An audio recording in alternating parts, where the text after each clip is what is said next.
আমি আপনাদের সাথে আজকে ডাল বোনা রেসিপি শেয়ার করব। তার জন্য আমি এগুলো উপকরণগুলো দেখিয়ে দিলাম। এরপর দিয়ে দিলাম তেল গরম করে রসুনগুলো হালকা ভাজার পর দিয়ে দিলাম পেঁয়াজ কুচি।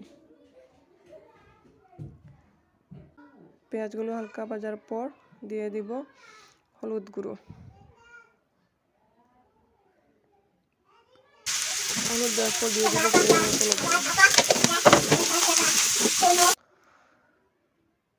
তারপর দিয়ে দিব আদা রসুন পেস্ট। ভালোভাবে ওগুলো কষিয়ে নিব। দিয়ে দিলাম একটু পানি দেওয়ার পর দিয়ে দিব গুঁড়ো মরিচ।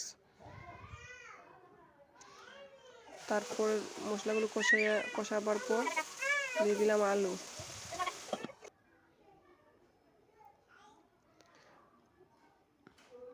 আলু দেওয়ার পর দিয়ে দিলাম ডালগুলো ভালোভাবে ভেজে নিব। ডালগুলো ভেজে নেওয়ার পর দিয়ে দিলাম পানি। এখানে আমি 5 ফোড়ন দিয়েছি, ওটা স্কিপ হয়ে গেছে। তারপর 10 মিনিট জাল করার পর দিয়ে দিলাম ধনেপাতা। ভালো লাগলে চ্যানেলটির পাশে থাকবেন। আসসালামু আলাইকুম।